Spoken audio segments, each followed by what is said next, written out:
Welcome to Stanford University. I'm Catherine O'Brien.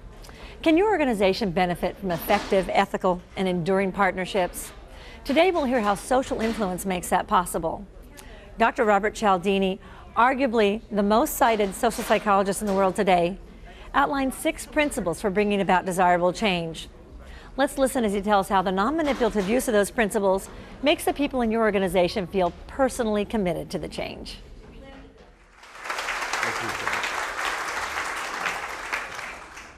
Well, thank you. I'm very glad to be here today. Let me just bring up the screen here. As Janice suggested, I want to talk about the psychology of persuasion today. And as you could probably tell from that introduction, I am primarily an academic. What you might not have been able to tell is that I will always be primarily an academic. One reason is I have tenure, and they can't kick me out. The other is that I love it. My job, after all, involves the investigation and communication, exploration of ideas. I can't think of a job description I would rather go to in the morning than that one. At the same time, I do recognize that wholly academic concerns aren't always held in the highest regard outside of the university community. I was at a business conference a while ago where I heard an academic described as someone who's not satisfied by something that's working well in practice until he's tried it out in theory. And then this speaker went on to describe a theorist as someone who's willing to assume anything except responsibility. And I think there's a regrettable amount of truth there, so I'm going to try to be different today. First of all, I'm going to do more than talk about the theory of persuasion, the theory of influence. I want to talk about the practice of influence. How it can be that one person can significantly increase the likelihood that another person will say yes to the same thing. The merits of the case identical in the way that the case is presented. Look, we know that in the modern world we have competitors who have good cases to make. We have good cases to make. The group that's going to get the lion's share of the business are those who can make their good case well. And that's what we'll talk about today. I'm going to leave it to you to have a good case to make, but we're going to learn about how to make that good case optimally so that people will move in the direction of the benefits that you can provide for them. The second thing I'm going to do, besides talking about the practice of influence, is that I'm going to take responsibility for what I have to say. I'll issue a guarantee right now that if you understand and employ the principles of influence that we talk about this morning, you will become significantly more effective agents of influence in your professional environments. Right? Now, these principles that we'll talk about are so fundamental, so universal, that they don't simply apply to your professional environments, although that's where we'll be spending most of our time discussing. They also apply to other contexts in which you find yourself and you want to be influential. They will allow you to be more effective in getting people to say yes to you if they are your friends, if they are your neighbors, if they are your family members. I'll even guarantee that if you understand and use these principles, you will get the most resistant of all audiences to be willing to say yes to you, your children. I'll guarantee you'll get your kids to say yes to you more often, okay? So after crawling out on that limb, let's see if I can come through on that particular guarantee by being specific. First of all, I want to be specific about a particular kind of influence, a particular kind of persuasion that I want to consider. It's compliance. The idea that we're not just interested in changing attitudes or perceptions or opinions. We want to change behavior, getting people to say yes. It's the science of getting what you ask for. And I don't use this term science lightly. As Janet suggested, the art of persuasion is not the only route to success. There is a science to persuasion. There is a systematic study and a vast body of research, 50 years now, of scientific investigation into what causes people to say yes to requests when they receive them. We'll review what I think are the most important conclusions from that research. So we'll be talking about compliance, getting people to say yes, to do what you want, rather than just to think about it in a positive way. Another way I'm going to be specific is that when I do this program in a smaller group, let's say a half-day or a full-day workshop, I go around the room and I ask people what they want to get from the time that we have together.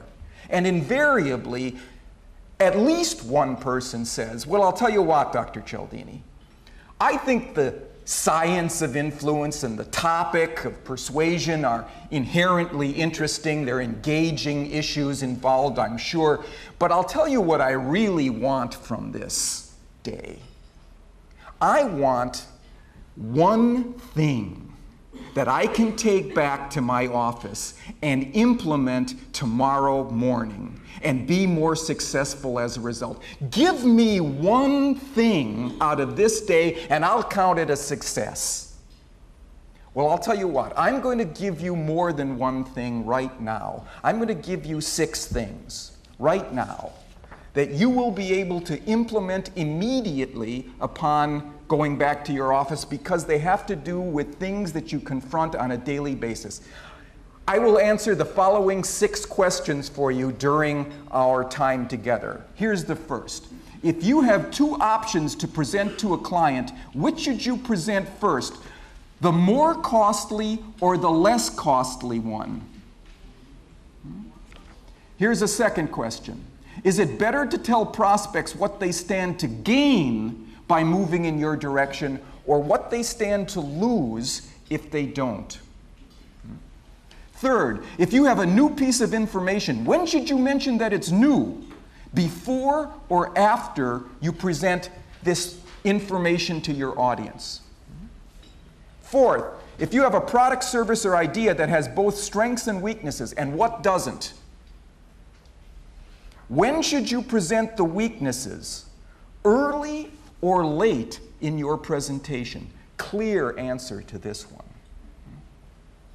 Fifth, after someone has praised you, your product, or your organization, what is the most effective thing you can do immediately after you have said thank you?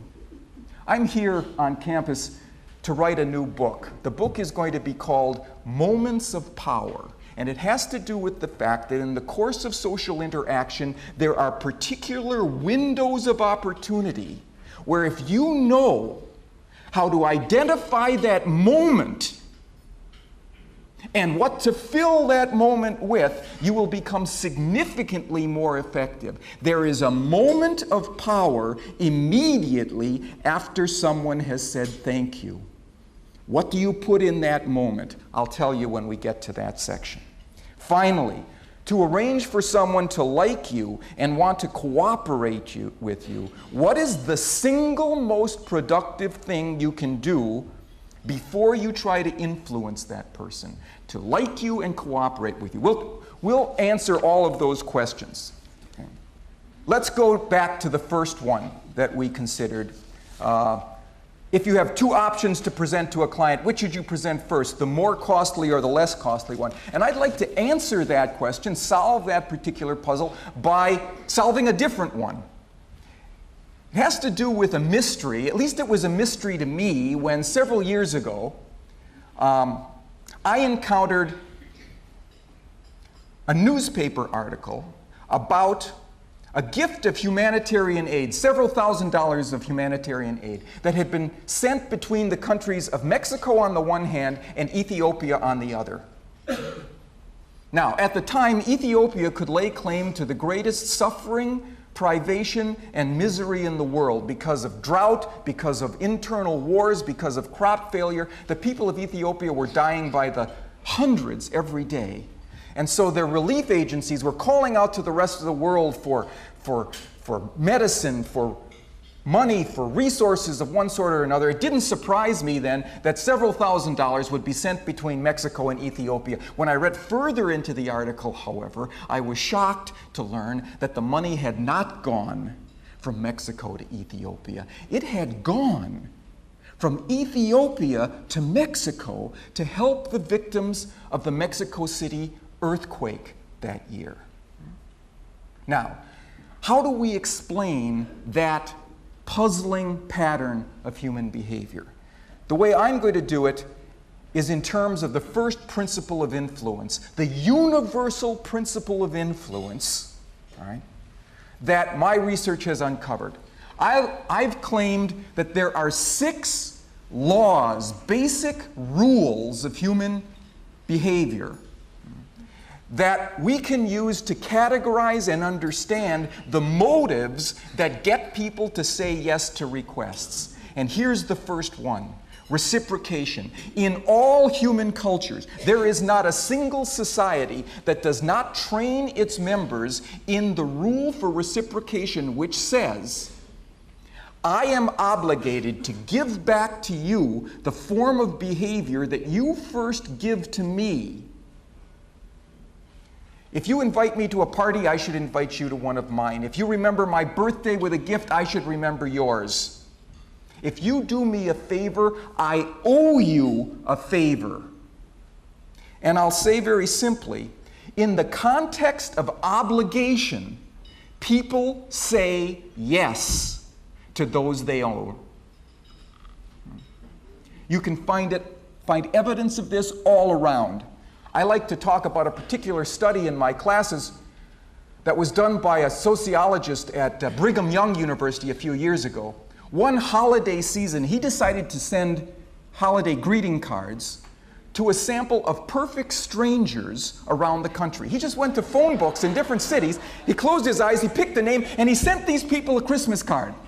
He was expecting some kind of response. He was not prepared for the flood of cards that came back to him from people who didn't know him from Adam. That's how it works on all of us.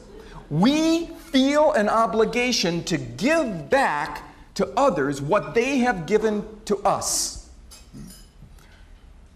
As I say, I talk about this in my classes. I had a student a couple of years ago come up after class. This is a little different student than most. She's a woman who had raised a family in Scottsdale, Arizona, where I live. She came back to get her degree, and she said, Dr. Cialdini, you have just solved a decade-long mystery in my home.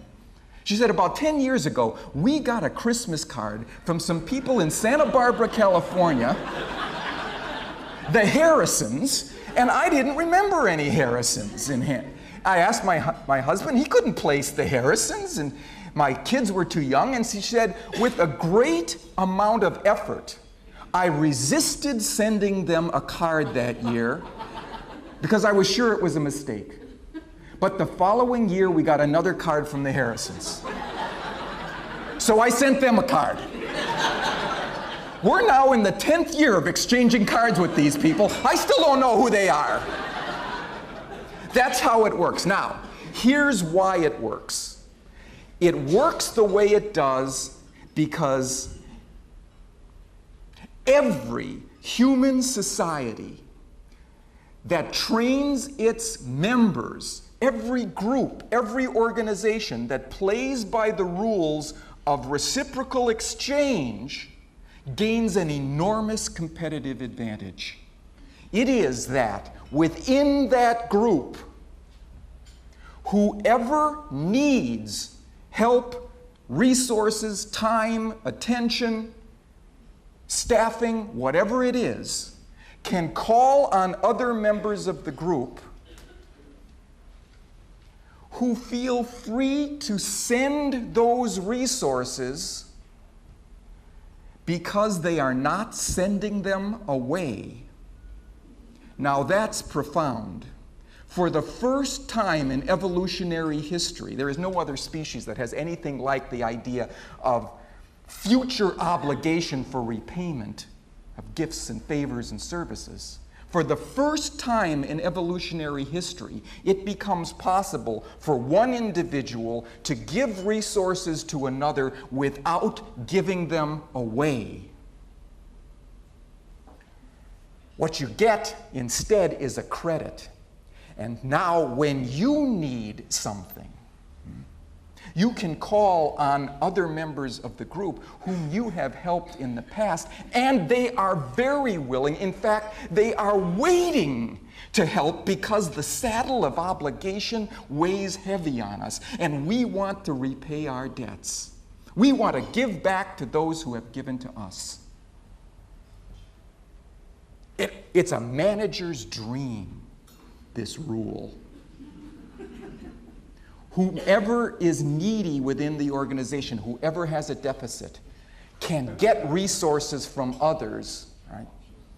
And can feel good about asking for them because they're not being solicitors of information or resources that don't get paid back. They now will pay back. Whoever needs it, that resource is sent, that deficit is resolved within the group, right? Terrific system.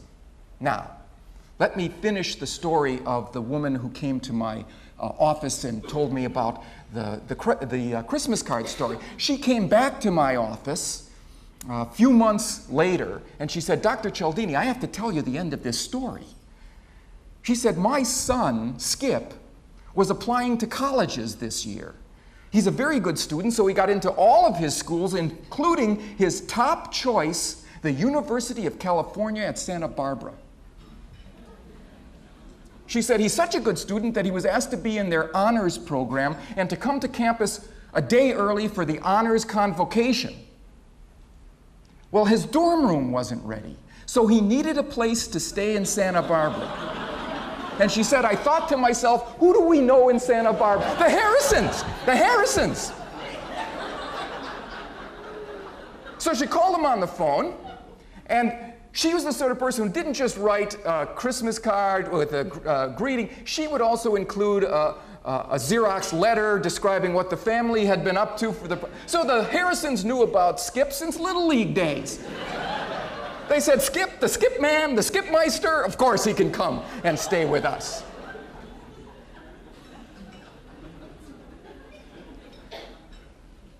That's now. Here's the other side of that. Should the Harrisons ever have a son or a daughter traveling across the country who needs a place to stay in Arizona, well, my student and her family have to be willing to live by the rule and give back, but why not? Now they have what the Harrisons need. It's a terrific system. We should not bungle this system away when it's right in our... We should master the art of exchange. Exchange is the initiator that begins relationships that create partnerships, alliances, and allegiances. And it means you should be first. The implication of this is if you want to set the tone for the relationship that you want to engender and cultivate, you act first. Your question when you go into a room where you want to be influential is not, who can help me here? It should be, whom can I help here? Whom can I genuinely advantage, especially in a business way? How can I promote the business prospects of the people in this room, and they will now want to promote the business prospects of you and your organization. Now, we have to be careful not to fumble this one away. It's easy to do. Let me give you an example.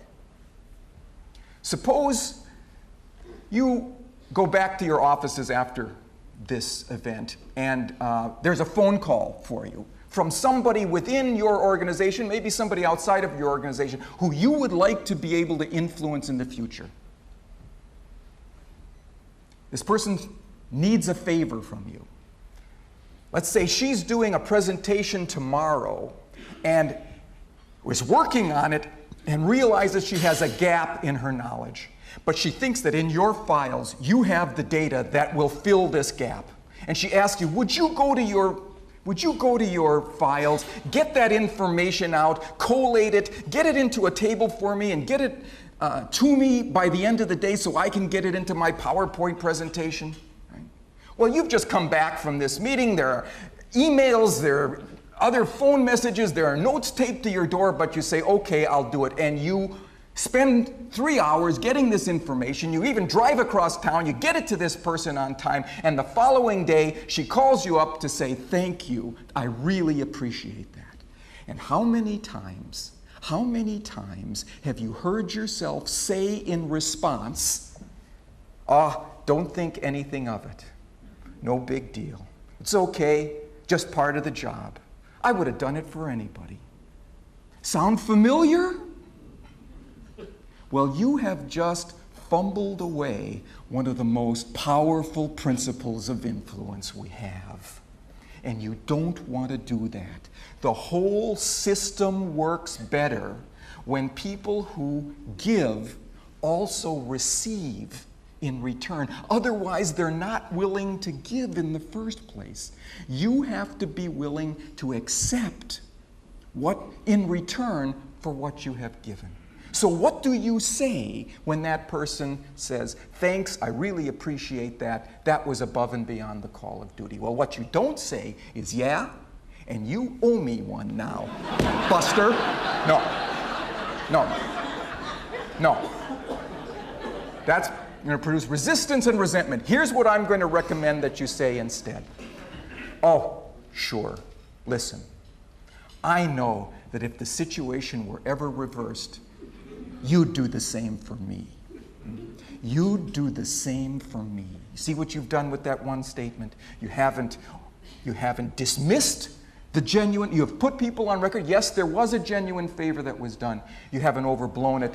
You've simply labeled it as such. And I will guarantee now, the next time you need a big favor, you can ask this person, and the answer will be significantly more likely yes than no.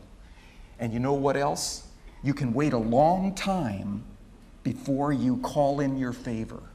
How do I know that you can wait a long time? I know it by solving the mystery of the Ethiopian aid.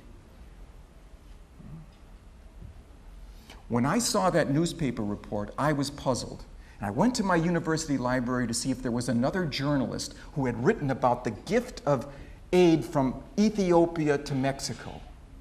There was a journalist who went to the head of the Ethiopian Relief Agency who had commissioned the funds and asked the question that I would have asked. Why did you do this? Your people are dying by the hundreds every day. You're calling out to the rest of the world for resources, and you just took thousands of dollars of your own people's resources and sent them to Mexico. Why did you do this? Well, you have to remember that Ethiopia has a very long-standing and sophisticated culture. And this man is reported to have straightened his backbone and said, because in 1935, when Italy invaded Ethiopia, Mexico helped us. Now, 50 years later, transcending the greatest privation and misery in the world, the rule for reciprocity triumphs. This is not to be bungled away when it is right there in our environments, waiting to be employed. Okay, now, one more thing about this rule. It doesn't just apply to gifts and favors and services. It also applies to concessions that people make to one another in negotiations. If you and I start out with two incompatible positions on some issue, you want this, I want that, and you were to say to me, I'll tell you what, Bob, I'll move from my extreme position over here to a more moderate one. If you make a concession to me, If I'm going to live up to the rule that says I have to give back to you what you've given to me, I have to make a concession in return. I have to meet you halfway. I know that that would work on me. It did work on me. A few years ago, I was walking in front of my university library. I was approached by a young man. He was a Boy Scout selling tickets to the Boy Scout circus to be held that Saturday at the local Coliseum. $5 a piece for his tickets. I declined. But before I could walk away, he said, "Oh, well, if you can't do that, would you be willing to buy a couple of our chocolate bars here? They're only $1 a piece." And I bought 2 of his chocolate bars and immediately recognized that something important had happened because I don't like chocolate. But I like dollars. And he had arranged for me to give the dollars I liked for the chocolate I didn't. I went back to my office. I called a meeting of my research assistants to try to figure out what had happened. And where they devoured the evidence, I want you to know. And we thought that this rule for reciprocation of concessions was at work. He started out with an extreme request, $5 a piece. I said no. He said, "Oh, well, if you can't do that, how about just $1 a piece for what I have to offer?" And I said yes. And we thought, well, maybe this would work on other people besides me. If you're interested in getting people to say yes to a favor, you start out with a larger one that they're likely to turn down, and then retreat to the favor you were interested in all along. Is that going to be more effective than just asking for that moderate-sized favor straight away? Well, to test this, we went out onto city streets in the Phoenix, Arizona area, asking passersby for a large favor. We said we were from the county juvenile detention center, and we were asking for volunteers to take a group of juvenile delinquents from the center on a day trip to the zoo. Would you chaperone a group of juvenile delinquents on a day trip to the zoo? The great majority of people, under those circumstances, declined. Only 17% were willing to do it. But for another group, we began with even a larger favor. Would you be a big brother or big sister to one of the kids down at the center? This would require 3 hours of your time every week for the next 2 years. They blinked. 2 years? I don't even know where I'll be in 2 years. Then, taking our cue from the Boy Scout, we said, "Oh, well, if you can't do that, would you be willing to chaperone a group of juvenile delinquents on a day trip to the zoo?" Under those circumstances, now 50% said, "Where do I sign?" It's the same request. We haven't changed the request. The merits is, it's the zoo trip. What we changed was what went first. One more breath, a few more words, and we tripled willingness of people to say yes to a request. Now, notice something about the ethics of this. There was no Big Brother or Big Sister program down at the center. We invented that for reasons of scientific curiosity. We were studying this fact. But we don't want to be in that position of dishonestly using the reciprocation principle. But we can use it honestly. How many times is it the case that you have different levels of requests to make to people? You can make a request at this level or at this level. And often we censure ourselves. And they say, "Oh, well, they'll never go for this." And so we ask for the more moderate request. Right? What our data are suggesting is if there are genuinely beneficial requests that you can make at different levels, always start with the larger request. If your argument has been compelling and they say yes to that larger one, there is frosting on your cake. Give people a chance to say yes to you. But if the answer is no, now you can retreat to the more moderate request and significantly increase the likelihood that they will say yes to you. Remember I said there was a moment of power after people say thank you to you?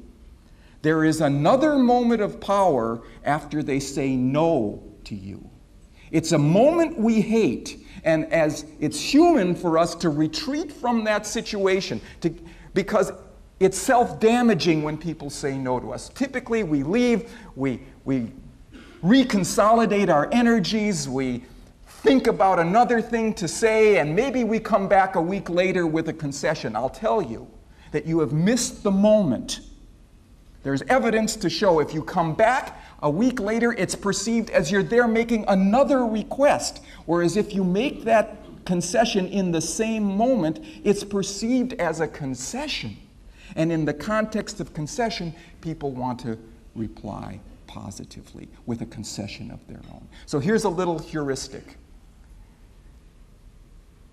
If someone has said no to you, if you retreat from the situation, you lose. If you retreat in the situation, you win.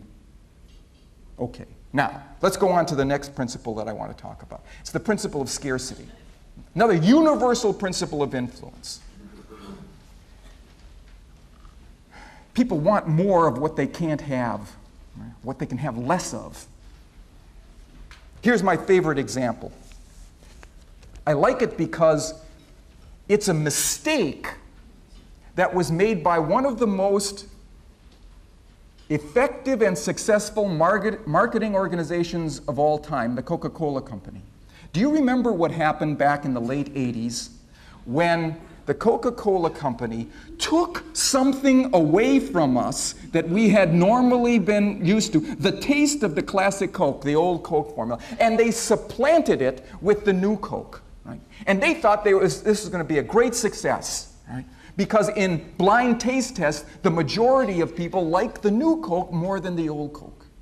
But let me read you what Time magazine, which calls this the marketing debacle of the decade and one of the worst 100 ideas of the century,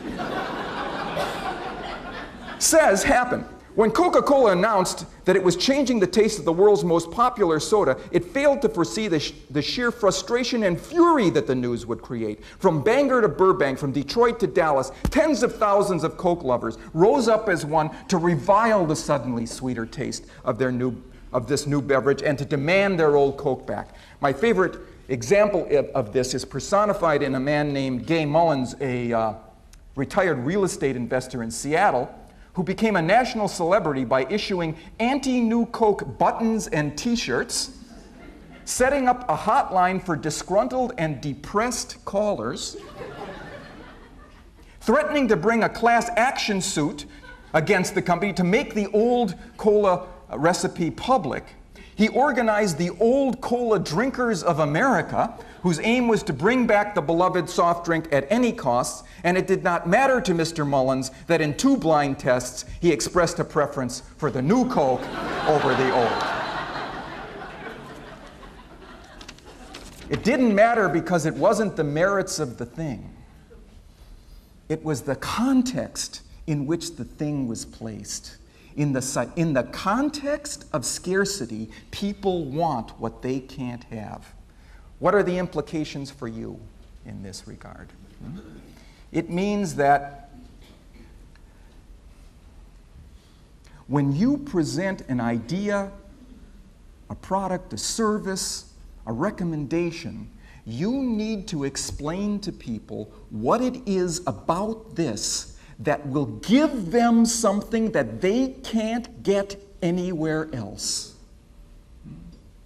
Now, sometimes it's not one single thing. Sometimes it's a bundle of advantages that they will not be able to get unless they move in your direction. And let me tell you one other thing about this. When you describe these benefits, it is not sufficient to describe what they will gain from them, because the psychological research is very clear. People are more motivated by the idea of losing something than of gaining that very same thing. Anybody here from Santa Cruz? Anybody have connections to Santa Cruz? Okay, a few of you. There was a study done at the University of California at Santa Cruz. Researchers went door to door with a power official from PG&E who gave each homeowner an energy audit told them how to put insulation, weather stripping in their homes to reduce the loss of energy. And half of these people were told, if you fully insulate your home, you will be able to save 50 cents a day. The other half were told, if you fail to fully implement these actions, you will lose 50 cents a day. Significantly more people insulated their homes under loss instructions than under gain instructions. The same thing, but couched in terms of loss, resonated more powerfully with people.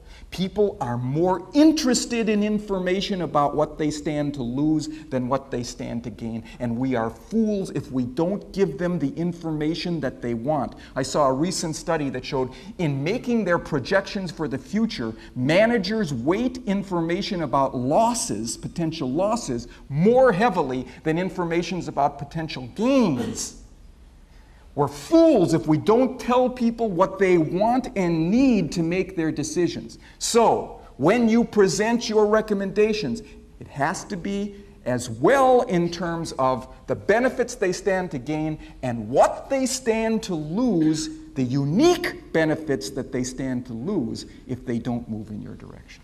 Now, another thing about this principle of scarcity, it doesn't just work for commodities, it also works for information. Information that's exclusive, that not everyone has access to, turns out to be more persuasive. The best evidence I have for this actually comes from a study that was done by a student of mine, an unusual student, who had started a business in Arizona, a successful business, importing beef into the United States, and then selling it to large supermarket concerns. He came back to school to get his PhD, and I was sitting on his dissertation committee. He wanted to do a study using his own people, his own customers, his own salespeople, his own industry. And we began to talk about the research that showed that people are more attracted to scarce commodities, and they are more persuaded by exclusive information. And he decided he would do the following study. He went to his salespeople who called their customers on the phone, told them about a certain allotment of beef that he said, and he said, now divide your customers into 3 groups and call them and tell them about this new allotment of beef we have available that we import from South America and Australia. They used their standard appeal, which was, we have a certain allotment of beef, we have such and such a price, such and such a quality, we can guarantee delivery by such and such a date. How many carloads of beef would you like? That was one group.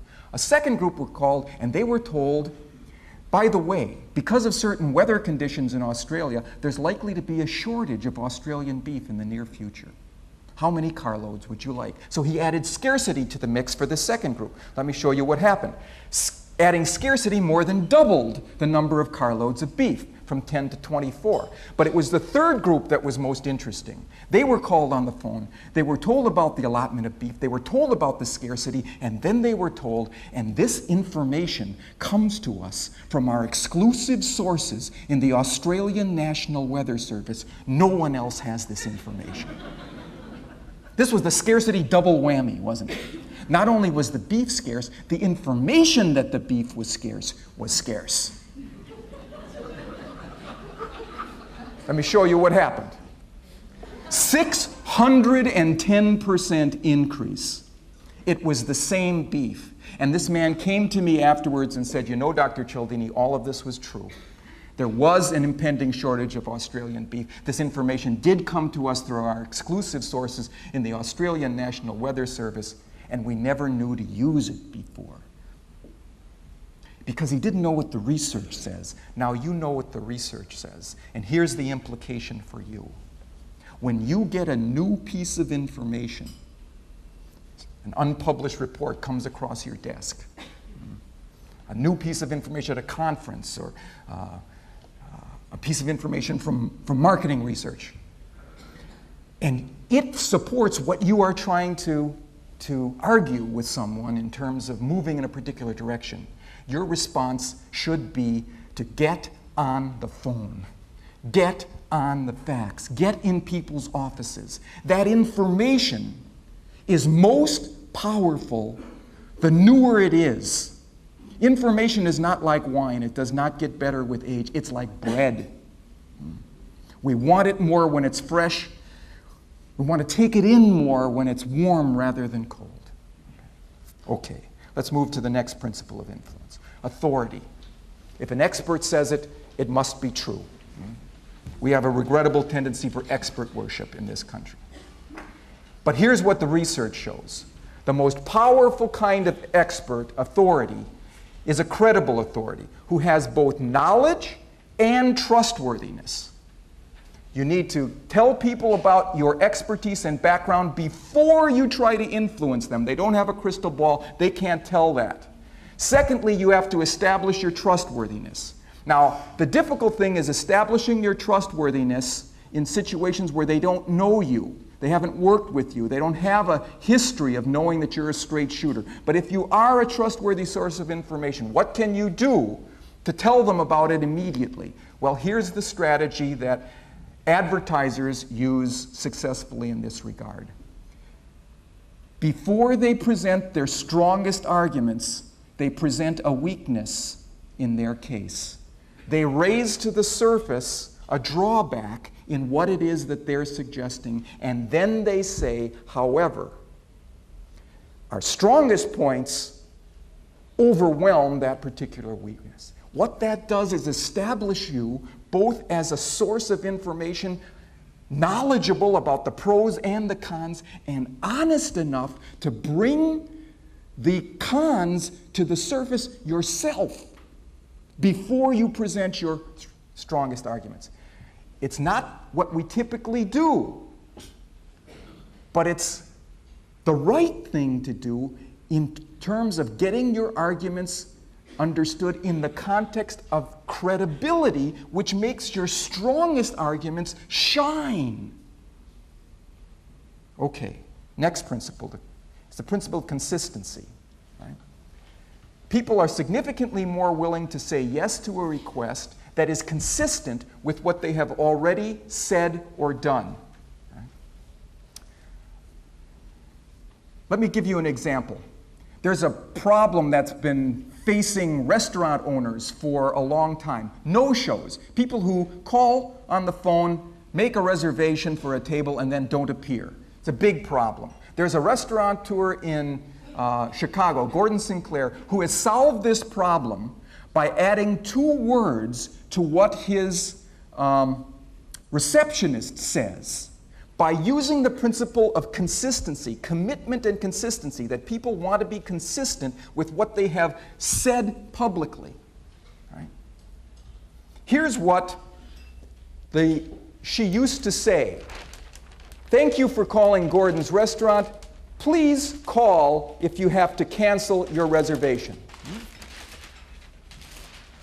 Now, what 2 words could she add to this that could significantly reduce the number of no-shows?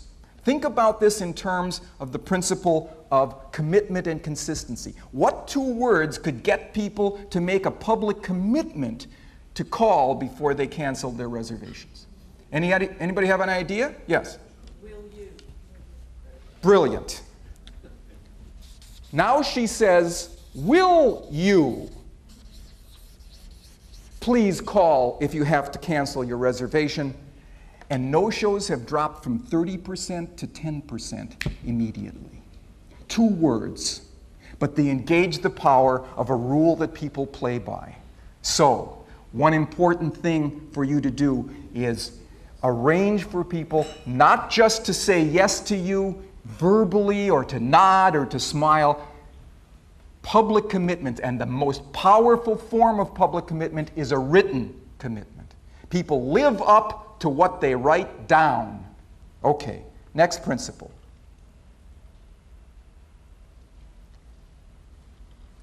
Principle of consensus. One way people decide what is appropriate for them to do in a situation is to look at what others like them are doing. It's the power of the crowd. Let me give you another example where you can change a few words and create an enormous difference in how people respond. You've all heard infomercials, right? On TV late at night. There's a common line in all infomercials that goes like this. It's something that's termed the call to action line. Operators are waiting, please call now. There's a infomercial producer named Caroline Zott who changed 3 words in this classic call to action line and produced skyrocketing response. The words engage the principle of consensus. A lot of other people are doing this. It must be the right thing. She changed the words from operators are waiting, please call now, to if operators are busy,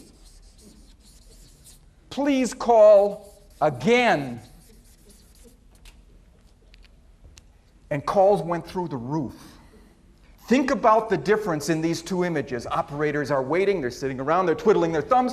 Or operators are busy, everybody else thinks this is a good thing, it must be a good thing, and people moved in that direction. Okay. Next principle, the principle of liking, and we'll finish here. People prefer to say yes to those they know and like, but we all knew that. Here are the factors that increase liking: similarities, compliments, and cooperative efforts. We like those who are like us. We like those who do like us and say so. And we like those people who work with us in a cooperative way to achieve success. Okay. Now, I'm going to finish my remarks here and add one caveat before we open things for questions, which is, I could see that none of this was going over anybody's head. I mean, these weren't issues that are too complicated for us to understand. That's not the problem. That's not the problem. The problem is not in understanding these principles, it's remembering to use them when you are caught in the sweep of the moment, when you are trying to be influential and some situation appears where you have to go into a room and be successful.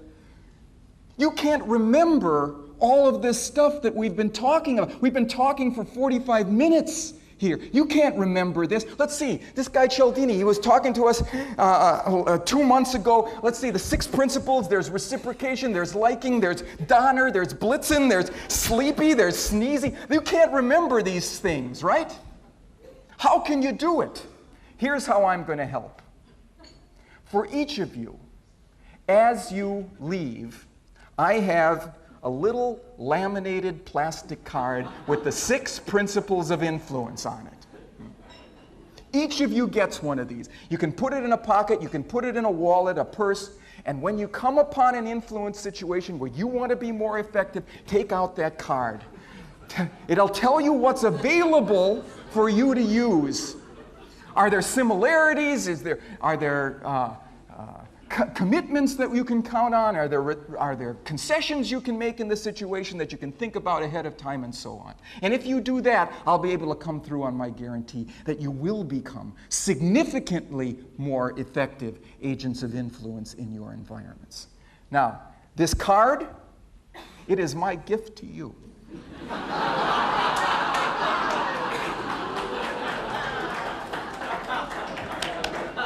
But here's what I figure. You do the same for me, right? So thank you very much for your kind attention.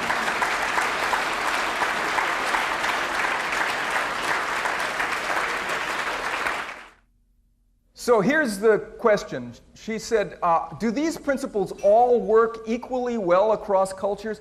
Very good question, because there's some new research on this that was just done at the Stanford Business School. It's not even published yet. Scarce information, exclusive information.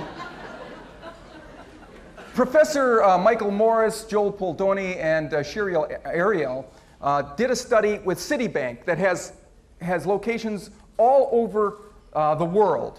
And they picked 4 cultures in the world and looked at the following question. They asked Citibank employees, if one of your colleagues came to you and asked for help with a big project, under what circumstances would you feel most obligated to say yes?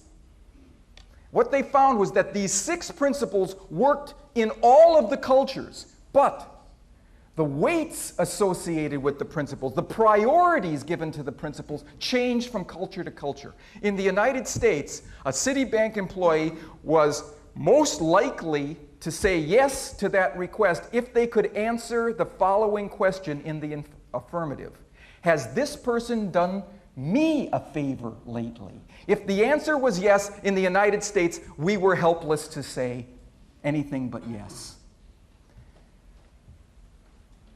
In China, the question that they asked was different. The question was, is this requester connected to my small group, especially senior members of my small group? Here, the authority principle was important. In Spain, the question was, is this requester connected to my friendship group? Here, the liking principle was crucial. In the Mediterranean area. And in Germany, it was different than anywhere else. In Germany, the question was, is this request consistent with the rules and regulations of this organization? Here, they had they were being consistent with a commitment that they had to that organization's rules. So all of these principles work, but which one is most powerful? So if you're dealing with someone in Barcelona, you ask for your favor differently than if you're dealing with someone in New York or someone in Hong Kong. Any other questions? Yes, in the back. Here's the question.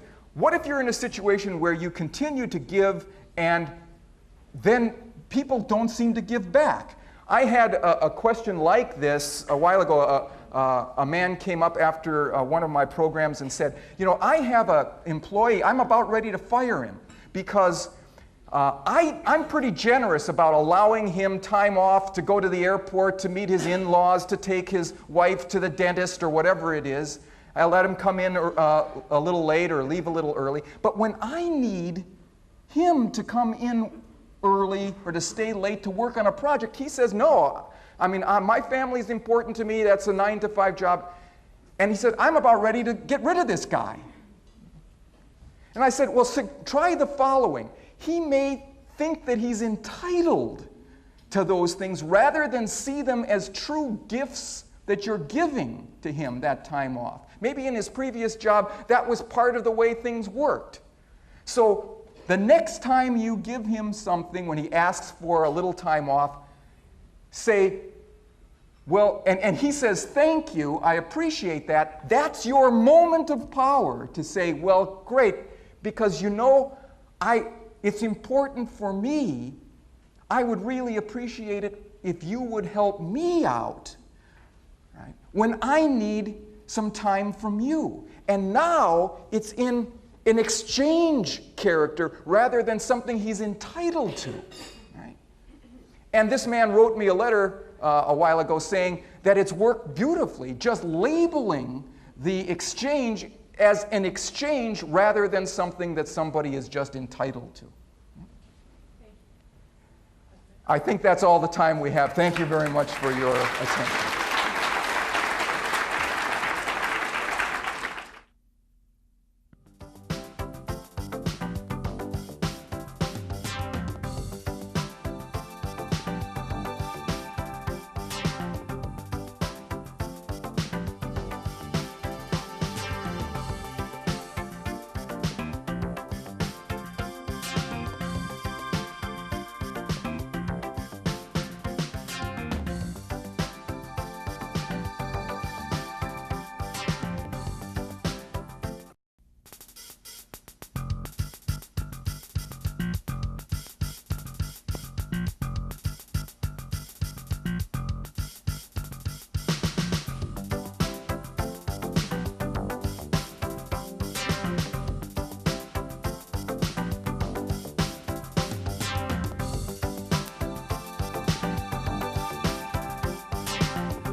Welcome to Stanford University. I'm Catherine O'Brien. Can your organization benefit from effective, ethical, and enduring partnerships? Today we'll hear how social influence makes that possible. Dr. Robert Cialdini, arguably the most cited social psychologist in the world today, outlines 6 principles for bringing about desirable change. Let's listen as he tells how the non-manipulative use of those principles makes the people in your organization feel personally committed to the change.